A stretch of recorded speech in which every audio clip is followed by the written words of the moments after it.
जय हिंद साथियों, मैं मंटू आप सबों का अपने YouTube channel Mantu real world में बहुत बहुत स्वागत करता हूं। आज मैं फिर से एक नए इंपॉर्टेंट टॉपिक के साथ आया हूं। आज का इंपॉर्टेंट टॉपिक है भारतीय संविधान एवं राज व्यवस्था। इससे भी क्वेश्चन पूछे जाते हैं हर एक एग्जाम में, और हेड कांस्टेबल 72 2023 में तो लगभग 8 क्वेश्चन जो है भारतीय संविधान से पूछा गया था। अनुच्छेद 12 से अनुच्छेद 51 के बीच जो है लगभग 8 क्वेश्चन पूछा गया था। तो देखते हैं पहले इंपॉर्टेंट पॉइंट्स, उसके बाद हम लोग इसका जो संविधान का जो अनुच्छेद होगा उसको देखते हैं। इंपॉर्टेंट पॉइंट्स में है, पहला इसका परिचय जान लेते हैं। कहता है सन 1946 ईस्वी में कैबिनेट मिशन योजना, सन 1946 ईस्वी में कैबिनेट मिशन योजना के आधार पर संविधान बनाने हेतु संविधान सभा का गठन किया गया। कैबिनेट मिशन योजना के आधार पर संविधान बनाने हेतु संविधान सभा का गठन कब किया गया था? सन 1946 ईस्वी में। फिर अगला पॉइंट कहता है संविधान सभा की पहली बैठक जो है, संविधान सभा की पहली बैठक 9 दिसंबर 1946 को हुई थी। संविधान सभा की पहली बैठक 9 दिसंबर 1946 को हुई। इसका जो है डॉक्टर राजेंद्र प्रसाद को संविधान सभा का अस्थायी अध्यक्ष चुना गया था।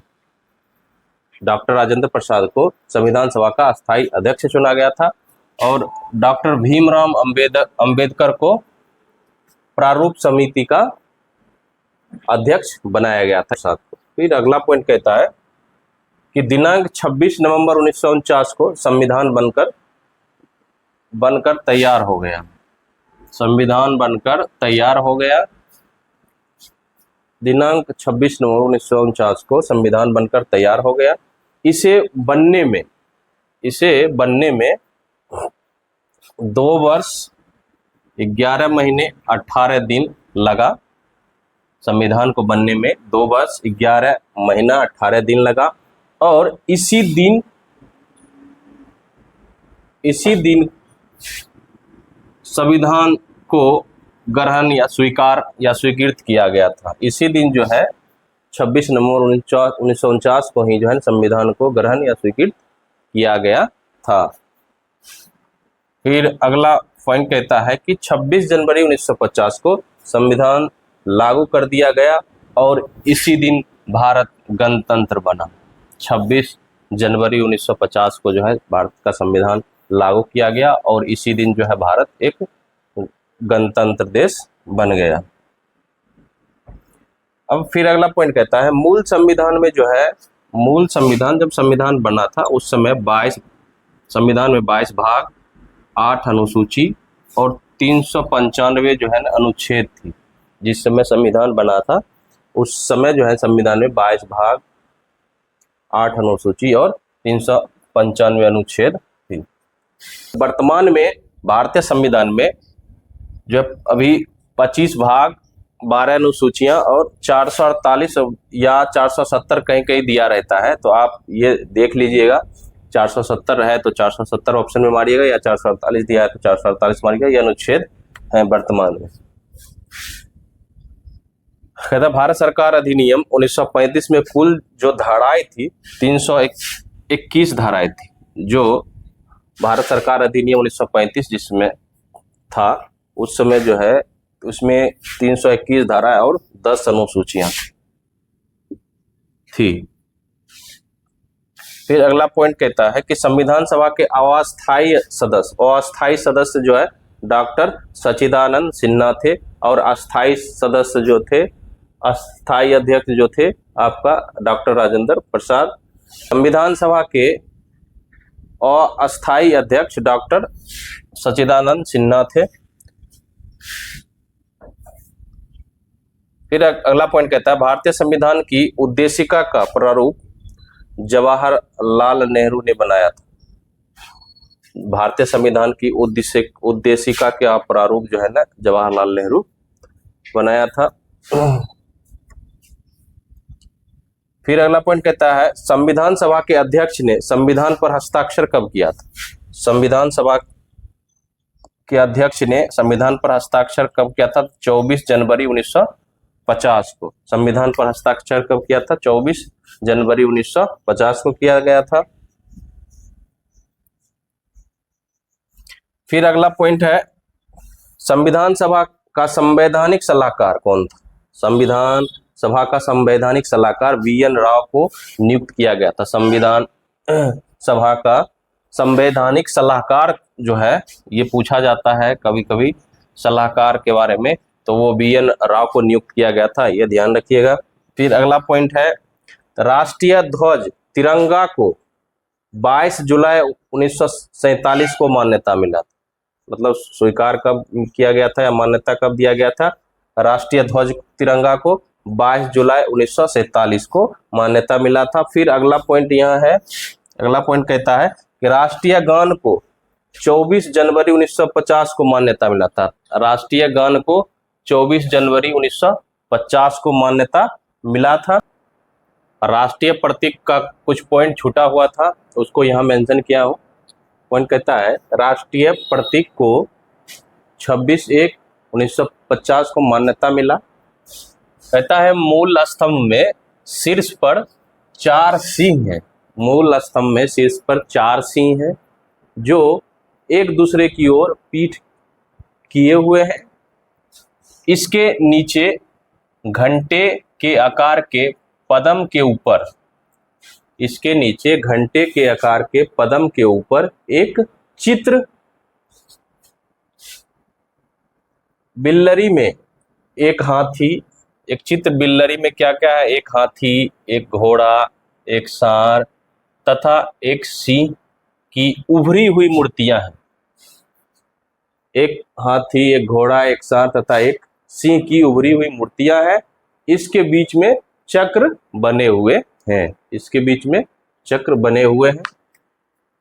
अगला पॉइंट देखते हैं, कहता है भाग 3। भाग 3 में जो है अनुच्छेद 12 से 35 तक भाग 3 आता है, जिसमें कि मूल अधिकार के बारे में कहा गया। भाग 3 में जो है मूल अधिकार के बारे में क्या कहा गया है? अनुच्छेद 12 से 35 के बीच। अब देखते हैं अनुच्छेद 14 से 18 कहता है समता का अधिकार। अनुच्छेद 14 से 18 है समता का अधिकार। अब अनुच्छेद 14 कहता है विधि के समक्ष समता एवं विधियों का समान संरक्षण। विधि के समक्ष समता एवं विधियों का समान संरक्षण, अनुच्छेद 14। अनुच्छेद 15 कहता है धर्म, मूल, वंश, लिंग और जन्म स्थान के आधार पर विभेद का प्रतिषेध करता है। किसी के साथ जो है ना विभेद नहीं कर सकते हैं। धर्म, मूल, वंश, लिंग, जन्म स्थान के आधार पर किसी से विभेद नहीं कर सकते हैं। फिर अगला अनुच्छेद है 16। अनुच्छेद 16 है लोक नियोजन के विषयों में अवसर की समानता। अवसर की समानता, लोक नियोजन के विषयों में अवसर की समानता। ये सब जो आप अनुच्छेद देख रही है काफी इंपॉर्टेंट है, बहुत ज्यादा। का है कि अनुच्छेद 12 से लेके अनुच्छेद 51 के बीच जो है ये हेड कांस्टेबल 72 2023 में लगभग 8 क्वेश्चन पूछ चुका है और इससे बराबर क्वेश्चन पूछा जाता है, इसलिए ये सब याद रखना बहुत जरूरी है। अब अनुच्छेद 17। अनुच्छेद 17 कहता है अस्पृश्यता का अंत, जिस छुआछूत का जो है अंत के बारे में ये आपका अनुच्छेद 17 कहता है। अनुच्छेद 18 कहता है उपाधियों का अंत। जो उपाधि दिया जाता था, अब कुछ ही अपवाद में है उपाधि दिया जाता है, लेकिन अब उपाधियों के अंत के बारे में आपका अनुच्छेद 18 कहता है। अब अनुच्छेद 19 से 22 ये है स्वतंत्रता का अधिकार। स्वतंत्रता का अधिकार के बारे में कहता है अनुच्छेद 19 से 22। अब अनुच्छेद 19 कहता है भारत के नागरिक को 6 अधिकारों की गारंटी देता है। भारत के नागरिक को कितने प्रकार की? 6 प्रकार की गारंटी दिया जाता है। पहले जो है 1978 के पूर्व जो है आपको 7 प्रकार की गारंटी दिया जाता था, लेकिन 1978 के पूर्व संपत्ति का अधिकार अनुच्छेद 31 में 31 के अधीन मूल अधिकार था। जो अनुच्छेद 31 में संपत्ति का अधिकार के बारे में बताया गया था, वो मूल अधिकार था कब? 1978 से पूर्व। अब उस समय जो है 78 से पूर्व 7 मूल अधिकार था, लेकिन 44वां संविधान संशोधन 1978 के तहत हटा दिया गया। ये मूल अधिकार से इसको हटा दिया गया। अब इसे जो है ना 1978 में जो 44वां संशोधन हुआ था उस संशोधन में जो है इसको मूल अधिकार से हटा के विधिक और संवैधानिक अधिकार बना दिया है। ये अनुच्छेद 300 के क में इसको रखा गया है। संपत्ति का अधिकार को अनुच्छेद 300 के क में रखा गया है। अब इसको मूल अधिकार से हटा के विधिक और संवैधानिक अधिकार बना दिया गया है। अनुच्छेद 19 को देखते हैं। भारत के नागरिक को क्या कहता है? छह प्रकार के अधिकारों की गारंटी देता है। पहला है वाक एवं अभिव्यक्ति की आजादी, बोलने की आजादी जिसको बोलते हैं। दूसरा है शांतिपूर्वक और निरायुध सम्मेलन, शांतिपूर्वक आप सम्मेलन कहीं भी कर सकते हैं।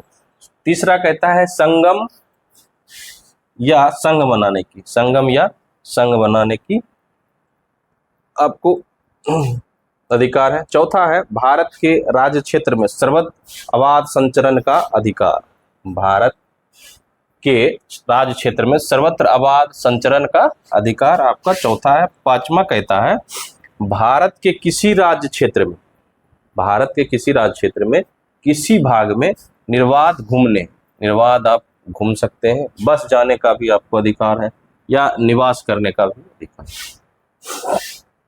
अब छठा कहता है कोई भी वृत्ति, व्यापार या कारोबार करने का आपको अधिकार देता है। ये 6 प्रकार की गारंटी आपको अनुच्छेद 19 में देता है। ठीक, अब देखते हैं अनुच्छेद 20। अनुच्छेद 20 कहता है अपराधों के लिए दोषसिद्धि के संबंध में संरक्षण, अपराधों के लिए दोषसिद्धि के संबंध में संरक्षण। इसी का क है एक अपराध के लिए कहता है दोबारा दंड नहीं दिया जाएगा।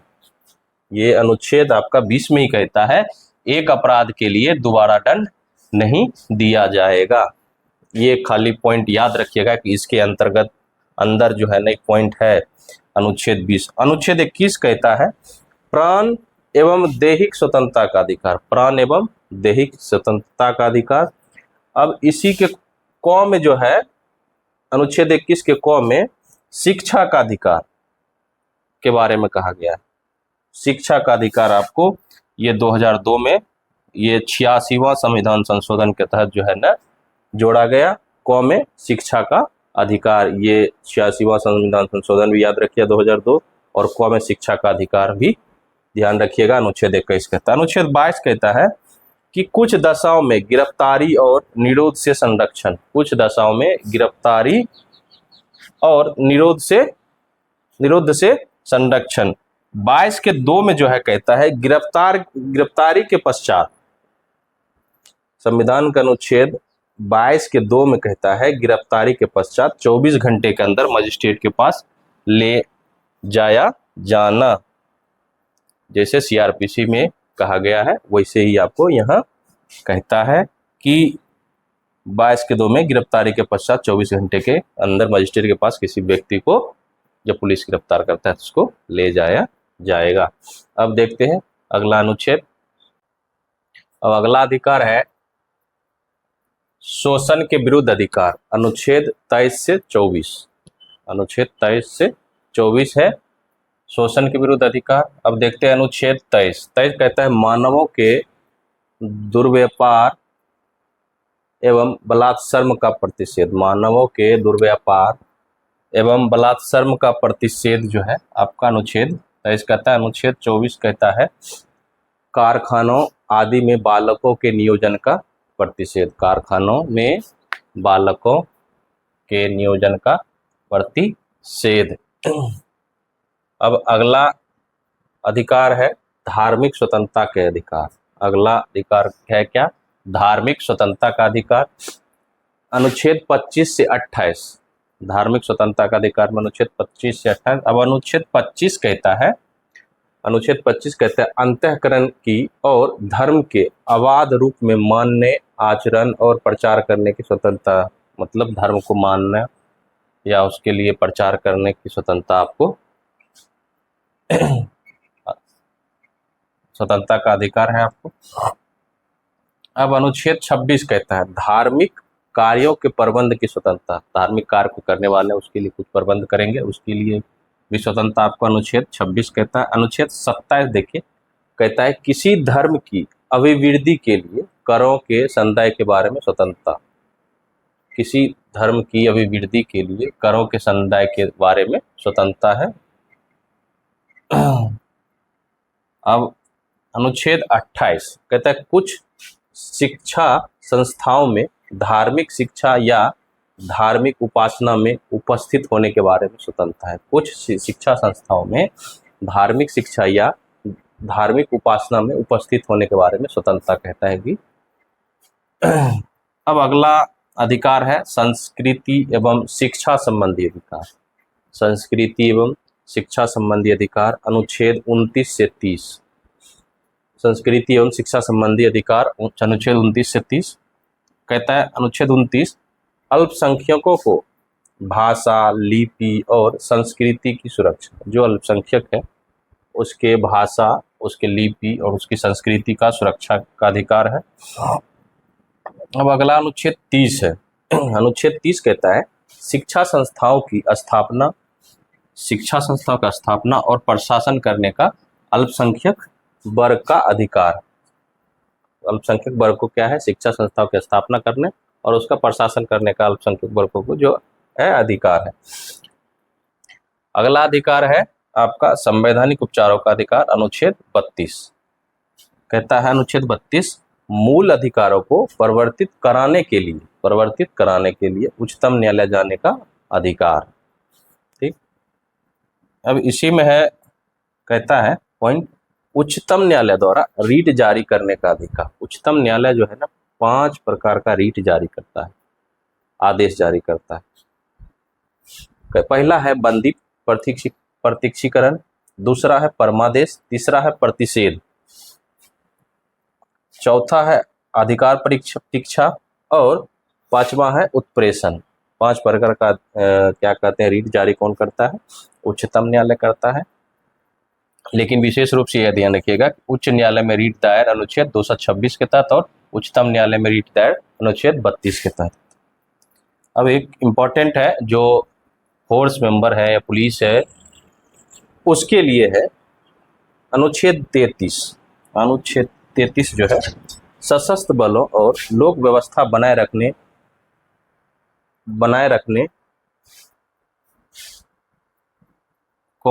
अन्य बलों को मूल अधिकारों से वंचित करता है। मूल अधिकारों से कुछ ऐसे मूल अधिकार है जिससे कि आपको अनुच्छेद जो है ना फोर्स के मेंबर को जो है पुलिस को आपको क्या कहते हैं मूल अधिकारों से, कुछ मूल अधिकारों से आपको वंचित करता है। अब संविधान का भाग 4 देखते हैं। भाग 4 कहता है राज्य के नीति निर्देशक तत्व। ये अनुच्छेद 36 से 51 तक है, राज्य के नीति निर्देशक तत्व। अब इम्पोर्टेंट अनुच्छेद देखते हैं। अनुच्छेद 39 कहता है राज्य द्वारा अनुसरण किए जाने वाले कुछ नीति सिद्धांत जो है, पॉइंट है समान कार्य के लिए समान वेतन। इसी में कहता है रोजगार के लिए समान अवसर, जो आपका अनुच्छेद 39 में ही 2 पॉइंट है, एक समान कार्य के लिए समान वेतन और रोजगार के लिए समान अवसर। अब अगला अनुच्छेद 39 का ए है। 39 के ए में कहता है समान न्याय एवं निःशुल्क कानूनी सहायता। जो है अनुच्छेद 39 के 1 में सामान्य न्याय एवं निःशुल्क कानूनी सहायता, जो आपको कानूनी सहायता पुलिस द्वारा या न्याय जो मिलता है न्यायालय द्वारा, ये सब है 39 के ए।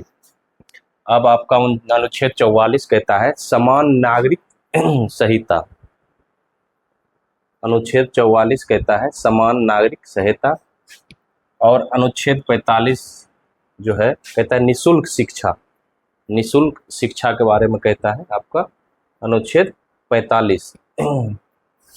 अनुच्छेद 48 के ए कहता है वन्यजीव व पर्यावरण संरक्षण के बारे में।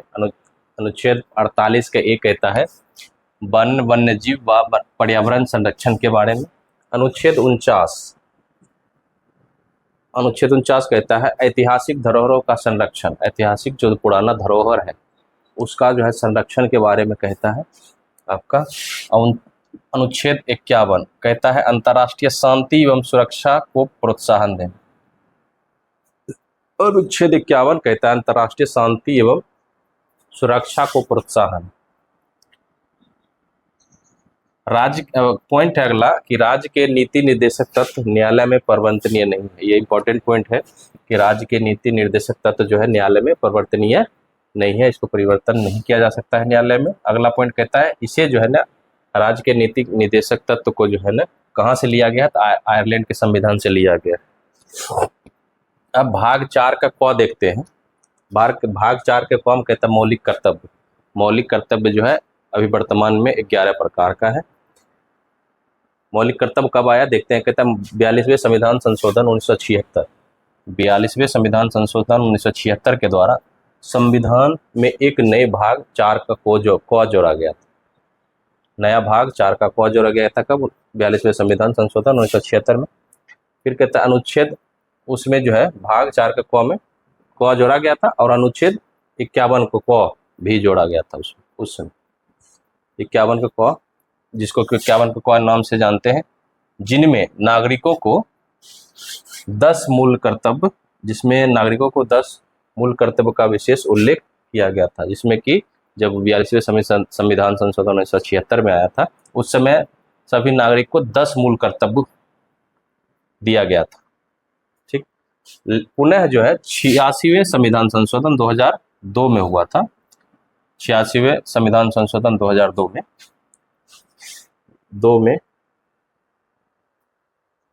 एक कर्तव्य जो है जोड़ा गया। पुनः संविधान संशोधन 2002 में एक कर्तव्य जोड़ा गया। इस प्रकार वर्तमान में मूल या मौलिक कर्तव्य जो है की संख्या हो गई है 11। 86वें संविधान संशोधन 2002 में एक मूल कर्तव्य एक और जोड़ा गया, 10 से अब वर्तमान में 11 हो गया है। अगला पॉइंट कहता है मौलिक कर्तव्य रूस के संविधान से लिया गया है। मौलिक कर्तव्य जो है रूस के संविधान से लिया गया है। और मौलिक अधिकार जो है ना अमेरिका के संविधान से लिया गया है। मौलिक अधिकार जो है अमेरिका के संविधान से लिया गया है। फिर और देखते हैं कुछ इंपॉर्टेंट अनुच्छेद। एक पिछले वीडियो राजभाषा नियम में एक थोड़ा सा त्रुटि हुआ है, जो अभी पाठ्यक्रम जो है राजभाषा का जो केंद्र सरकार द्वारा जो चलाया जा रहा है आपका प्रबोध, प्रवीण, प्रज्ञा और पारंगत, उसमें मैं 3 मेंशन किया हूँ। आप लोग कुछ कमेंट कर रहे थे तो मैं सोचा कि इसी वीडियो में आपको बता दूं। उसमें पारंगत आप लोग लिख लीजिएगा, इसमें कंफ्यूज मत होइएगा। वो भूलवश या गलतीवश जो है ऐसा हुआ है। प्रयास मैं करूँगा कि दोबारा ऐसे किसी भी वीडियो में ना हो। उसमें आप लोग 4 प्रकार का कोर्स चलता है, आप ध्यान रखिएगा, प्रबोध, प्रवीण, प्रज्ञा और पारंगत। इसमें कोई भी कन्फ्यूजन आपको ना हो, आप इस बात का विशेष रूप से ध्यान रखिएगा। जो राजभाषा नियम 9 के जो है ना नोट में मैं लिखा हूँ, उसमें आप लोग 4 को जो है ना पाठ्यक्रम दीजिएगा, प्रबोध, प्रवीण, प्रज्ञा और पारंगत। चलिए फिर चलते हैं अनुच्छेद की ओर। भाग 5 में कहता है संघ। अनुच्छेद 52 से लेके 151 तक जो है ना आता है ये भाग 5। अनुच्छेद 52 कहता है भारत का राष्ट्रपति, भारत के राष्ट्रपति के बारे में कहता है अनुच्छेद 52। अनुच्छेद 53 कहता है संघ की कार्यपालिका की शक्ति तो किसमें निहित होगा, राष्ट्रपति में होगा। संघ की कार्यपालिका की शक्ति किसमें निहित होगा, और राष्ट्रपति में निहित होगा, यह ध्यान रखिएगा। फिर अगला अनुच्छेद है 54। 54 कहता है राष्ट्रपति का निर्वाचन। राष्ट्रपति का निर्वाचन कैसे होगा, कौन कौन वोट डालेगा, कहता है संसद के दोनों सदनों मतलब राज्यसभा और लोकसभा के निर्वाचित सदस्य वोट डालेंगे, और राज्य के विधानसभा, जो राज्य होता है विधानसभा होता है, विधायक होता है, जो जीता हुआ विधायक होता है, निर्वाचित विधायक होता है, वो वोट डालता है, तब जाके जो है राष्ट्रपति जी का चयनित होता है। अब अनुच्छेद है 56। अनुच्छेद 56 कहता है राष्ट्रपति की पदावधि क्या होगी, तो जिस तारीख से वो पद ग्रहण करते हैं उस अगले 5 साल तक के लिए वो चयनित होते हैं, 5 वर्ष का होता है। अनुच्छेद 58 देखते हैं, कहता है राष्ट्रपति निर्वाचित होने के लिए पात्रता क्या होगा, मतलब क्या अर्हता क्या है इनका। कहता है भारत का नागरिक हो, 35 वर्ष की आयु पूरी कर चुकी हो, और भी तमाम तरह का है, जो इंपॉर्टेंट था मैं यहाँ मेंशन किया हूँ। फिर अगला अनुच्छेद है 60। 60 कहता है राष्ट्रपति द्वारा शपथ या प्रतिज्ञा। राष्ट्रपति जी को शपथ या प्रतिज्ञा कौन दिलाएगा? तो कहता है भारत के मुख्य न्यायाधीश। प्रथम है कि भारत के मुख्य न्यायाधीश दिलाएंगे शपथ।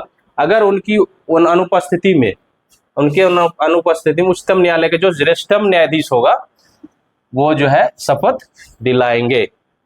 अब अनुच्छेद जो है 61 कहता है राष्ट्रपति पर महाभियोग चलाने की प्रक्रिया।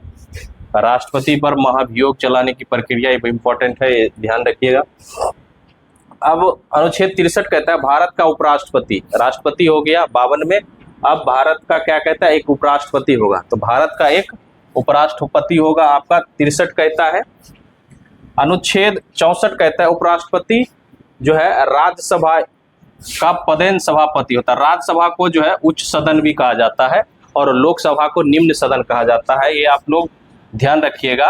उच्च सदन और निम्न सदन कौन होता है? तो उच्च सदन जो है आपका राज्यसभा होता है और निम्न सदन जो होता है वो लोकसभा होता है। 64 कहता है उपराष्ट्रपति राज्यसभा का पदेन सभापति होगा या उच्च सदन का पदेन सभापति होगा।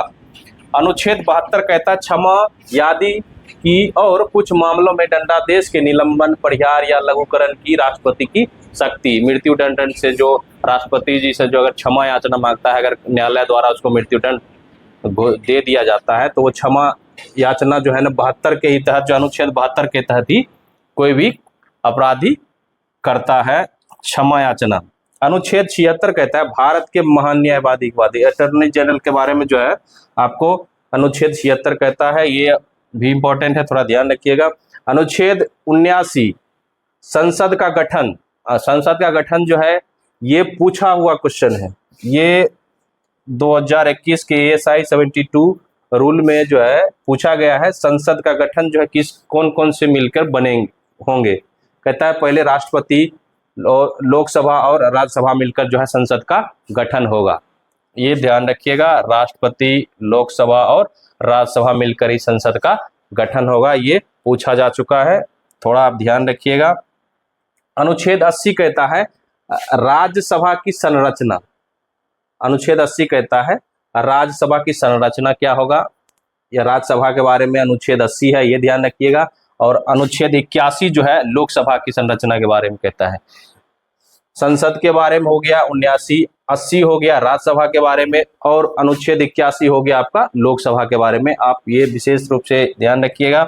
और अनुच्छेद 110 कहता है धन विधेयक। धन विधेयक 110 आप सुनते होंगे, धन विधेयक के बारे में काफी चर्चा रहता है।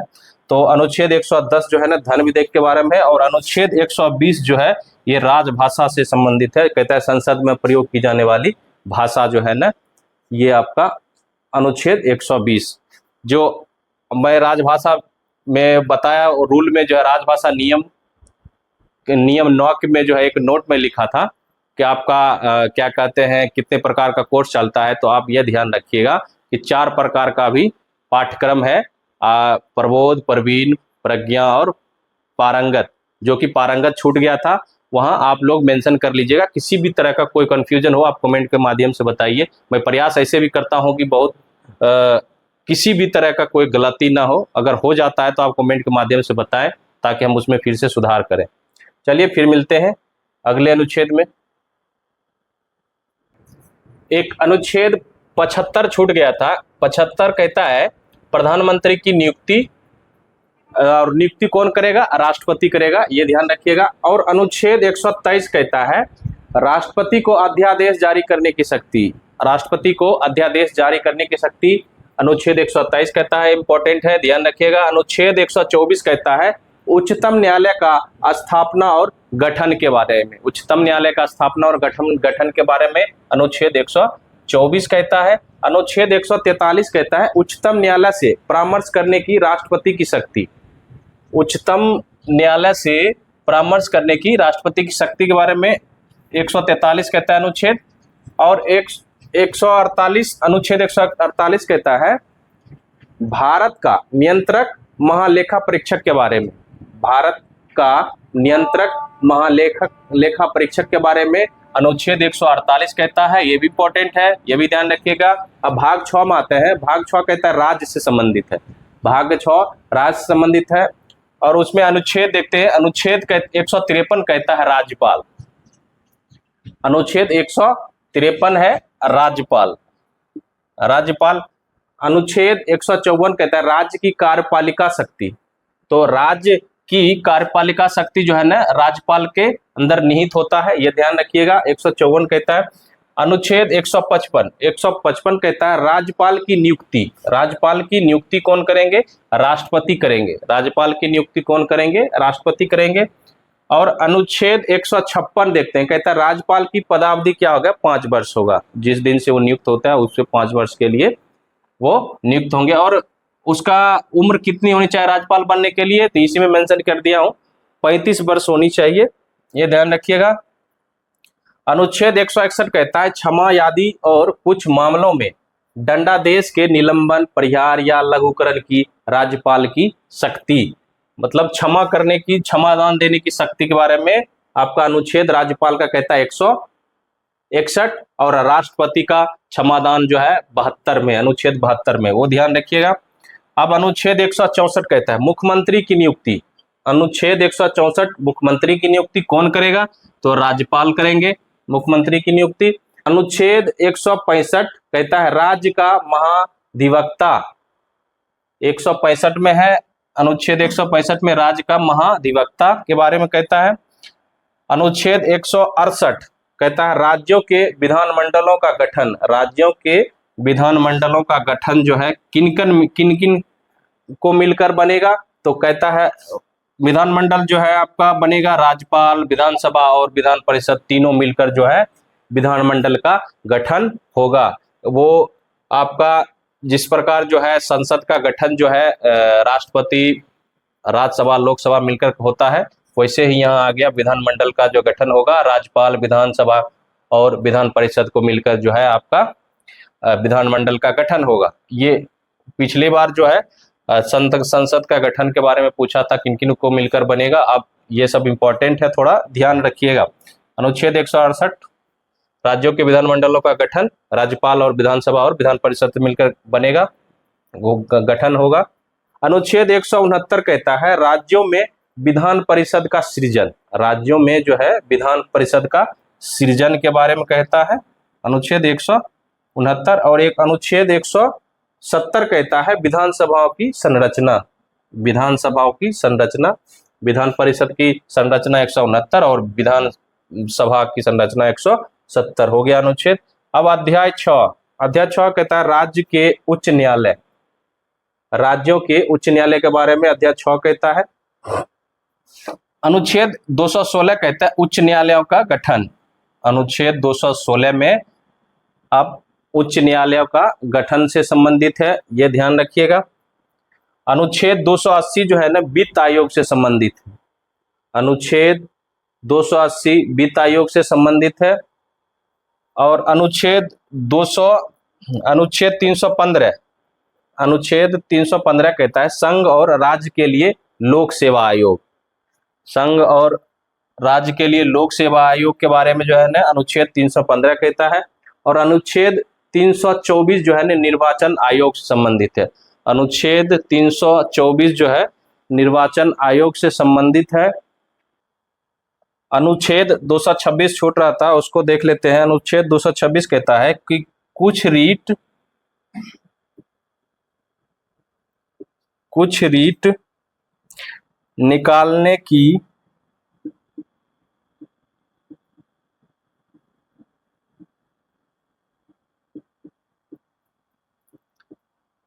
उच्च न्यायालय की शक्ति।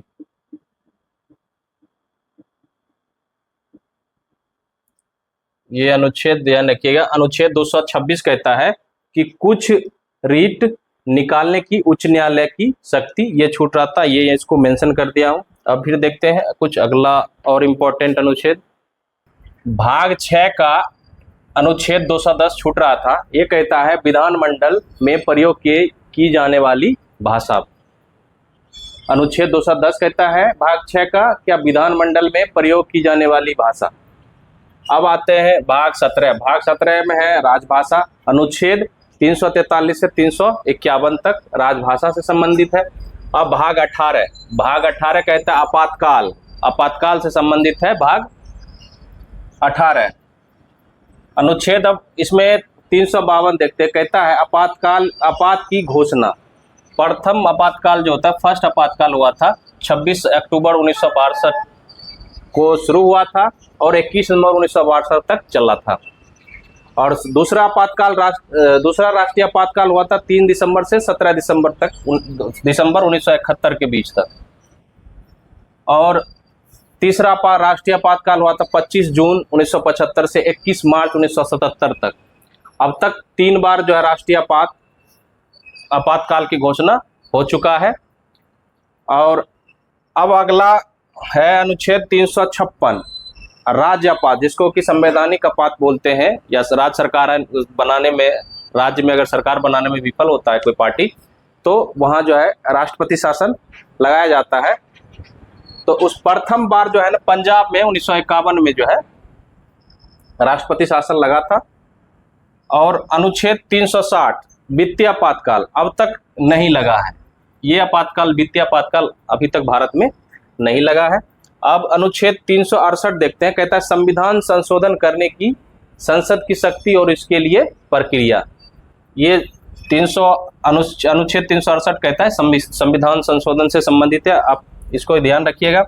अनुच्छेद 311 इम्पोर्टेंट ये है, जो सर्विस करता है, जो नौकरी करता है, उसके लिए एक जानना बहुत जरूरी है। 311 अनुच्छेद 311 कहता है संघ या राज्य के अधीन सिविल हैसियत में नियोजित व्यक्तियों का पदच्युत किया जाना, पद से हटाया जाना या पंक्ति में अवनत किया जाना। यही अनुच्छेद 311 को ही ध्यानपूर्वक रखते हुए कोई भी अधिकारी, किसी भी क्या कहते हैं कर्मचारी को जो है आपको दंड दिया जाता है, इसका अनुच्छेद 311 का ध्यान रखते हुए। एक इम्पॉर्टेंट पॉइंट है कि पंचायती राज व्यवस्था 3 स्तरीय है। पंचायती राज व्यवस्था 3 स्तरीय है, गांव, ब्लॉक और जिला स्तर पर। तो ये हम लोग का संविधान, भारतीय संविधान एवं राज व्यवस्था समाप्त होता है। फिर मिलते हैं अगली वीडियो में। अगर इस वीडियो में किसी भी प्रकार कोई त्रुटि हो तो कमेंट के माध्यम से आप बता सकते हैं। अगर वीडियो पसंद हो तो लाइक, सब्सक्राइब, शेयर करें। फिर मिलते हैं अगली वीडियो में, तब तक के लिए धन्यवाद। जय हिंद।